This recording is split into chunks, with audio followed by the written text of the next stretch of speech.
A la caverna parlen dels jugadors del Barça i es refereixen al partit contra la Real Societat. Ara resulta que parlen de grolleries. Ara sí. Pepe no fa mai res, Ramos és un jugador exemplar, Arbeloa és perfecte, Xavi Alonso no escup a la cara a Iniesta ni a cap altre futbolista. No, els jugadors barroers són els del Barça, i això ho saben a tot arreu.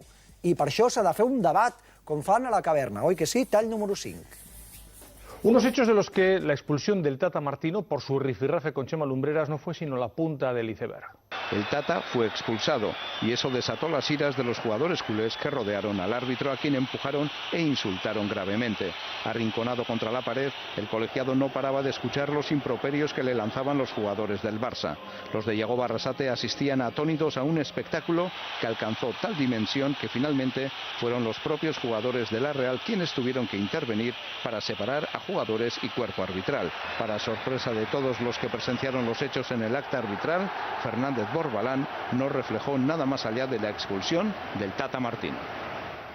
En el partido del Camp Nou de la Copa del Rey, hay un jugador que manda a tomar por el culo, Íñigo Martínez manda a tomar por el culo al árbitro y lo echa con buen criterio. El señor Busquets utiliza la misma expresión o para el árbitro o para un jugador del equipo contrario. Es importante el matiz. La sanción es la misma. No, la sanción es la misma. Te dirijas al árbitro o te dirijas a un jugador contrario sin menosprecio al rival. Es más, es tarjeta te digo roja más, igual. sin aprobar. Igual. Es más, La ETV cuenta hoy en su informativo que jugadores del Barça habrían arrinconado, empujado Si lo hacen en los e insultado partidos, al tío ¿cómo lo van a arbitral. hacer en un vestuario? Eso Que no siendo, escúchame, siendo grave eso de haberse producido, es casi peor que el árbitro no diga nada.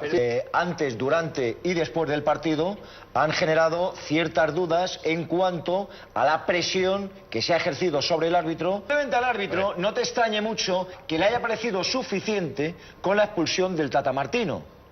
Y a partir de ese momento entienda que es mejor mirar para otro lado, que és una cosa que de vez en cuando también los árbitros y los jueces hacen. Vaig a fer com el Cuní. Prou! Prou! És que com podeu tenir tan poca vergonya? De veritat. Com es pot tenir tanta jeta? Us ho dic clarament. Jo perquè no vaig a la caverna. Però si no us ho diria a la cara. Com podeu tenir tanta jeta? Periodistes de la Central Lechera o de la caverna, com li vulgueu dir. Com podeu tenir tanta jeta? És caverna basca. Caverna basca. Caverna basca. Si l'àrbitre no ha recollit res a un acte, per alguna cosa serà. Perquè si ha passat tot això, l'àrbitre no recolliria l'acte. Que jo vaig dir que jo sàpiga, la caverna està a Madrid. La caverna no està a Sant Sebastià. Però escolta, I la primera peça que hem vist era de la televisió uns senyors que tenen al seu equip a Pepe, a Arbeloa, a Xavi Alonso, a Sergio Ramos, i podríem seguir, s'han de callar i han d'amagar el cap a sota l'ala abans de parlar dels jugadors del Barça, que són uns jugadors exemplars, i ho reconeixen arreu del món. Escolti, cap jugador del Barça ha llançat un moc a un rival, i això s'ha vist.